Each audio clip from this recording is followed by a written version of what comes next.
For more on this, let's welcome in Tennessee Senator Marsha Blackburn. Senator, good morning to you. Good morning. So Biden is, quote, counting on the border action happening by itself, which we know it won't. Where do we go from here? Does the border problem show any signs of being solved?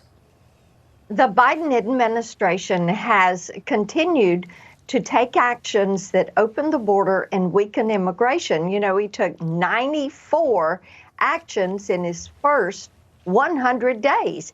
And his policy is an open border, and he could handle this with the stroke of a pen. He knows he could do that. He's trying to blame Congress. He's trying to blame Republicans. You know, he wants it to be anybody's problem but his.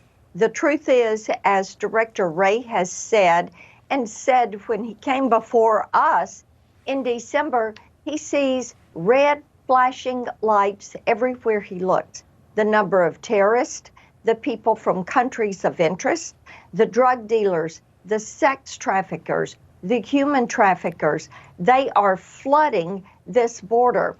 And you know, Cheryl, it's not only people that are asking for asylum, it is also the unknowns, people that we don't know. They get away. They're running in the country. These are the really bad, criminal, illegal aliens flooding our streets. Okay, Senator, I want to get everybody at home caught up with what the director had to say yesterday about exactly who is crossing our border. Let's listen. Other criminal organizations? Well, I guess what I would say is this. From an FBI perspective, we are seeing a wide array of very dangerous threats that emanate from the border, and that includes everything from the drug trafficking. The FBI alone seized enough fentanyl in the last 2 years to kill 270 million people. There is a particular network that has, where some of the overseas facilitators of the smuggling network have ISIS ties. Okay, so ISIS ties, Senator. Are you surprised that the White House isn't doing more to address this issue? Because right now, the October surprise for Joe Biden could be a terrorist attack right here on U.S. soil, and that would not be good for the country, and it wouldn't be good for Joe Biden. It is something that worries me every single day. After hearing from Director Wray, as I said previously, when you know that you have people from Venezuela who are being taken out of jail and are being taken to our southern border, when you know that there are people that are affiliated with terrorists or individuals that are on the terrorist watch list that are being apprehended at the southern border, you should shake yourself awake and say, hey, you know, this is a problem. In order to protect our country, we have to stop this illegal entry, which is all the entry that happens between the ports of entry at that southern border, and not being mindful, choosing purposefully, intentionally to do nothing about this puts our country at risk. Yeah. This is why the American people say it is issue number one. And I know you've introduced the CLEAR Act, a bill to allow state and local law enforcement help the federal government deport criminal illegal migrants. And it seems like this should be a no-brainer, Senator. In the wake of Laken Riley's murder, I'd like to think that the average American would agree that if they're committing crimes, they can't be here. You're so right about that. And this is a legislation we had when I was in the House.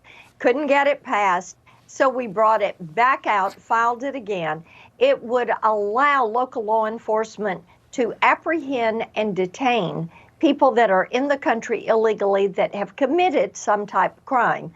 Then it would require ICE to come pick them up and deport them, to reimburse that local law enforcement agency for the expenses for apprehension and detention. Yeah. And it would reduce money to sanctuary cities. It makes so much sense, because right now we've got illegals here illegally, acting illegally, committing felonies. In the case of Laken Riley, this alleged killer, you know, brutally murdering this 22-year-old student. And you read this report, and it's stuff you wouldn't say on television. It's so sad. Senator, I want to talk about what's going to be happening. The Senate is going to be briefed on some of the dangers of TikTok today. Then you're going to vote. TikTok, by the end of the day tomorrow, could be banned here in the U.S. Do you think it's going in that direction? Are we going to ban TikTok?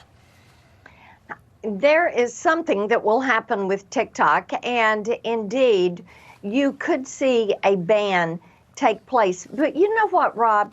TikTok has a choice to make. If they want to be in the U.S. marketplace, they can divest themselves and move themselves from ByteDance and become a different subsidiary that holds our information here.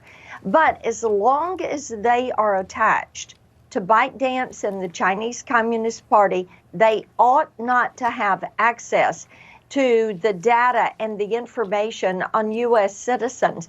And what they're doing is building a virtual you.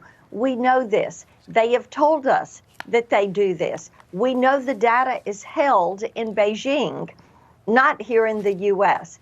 So right now, as we all know, this is part of soft propaganda of the Chinese Communist Party. It is part of their spyware network, and we do not want it intruding into the lives of American citizens. And to your point, it's banned on many government phones. Senator, just 15 seconds, but I want to get you on this. Robert Hur is going to be testifying in about an hour and 50 minutes on Capitol Hill. The Hur report that came out February 5th was it was very, very damaging to Joe Biden. And it made conclusions about his mental capacity and his mental fitness. And basically, he concluded that I am not going to press charges because he's not fit to stand trial, like Donald Trump is. My question to you, again, 15 seconds, please, Senator. If he's that bad off, should he really be running for president? Should he be president right now?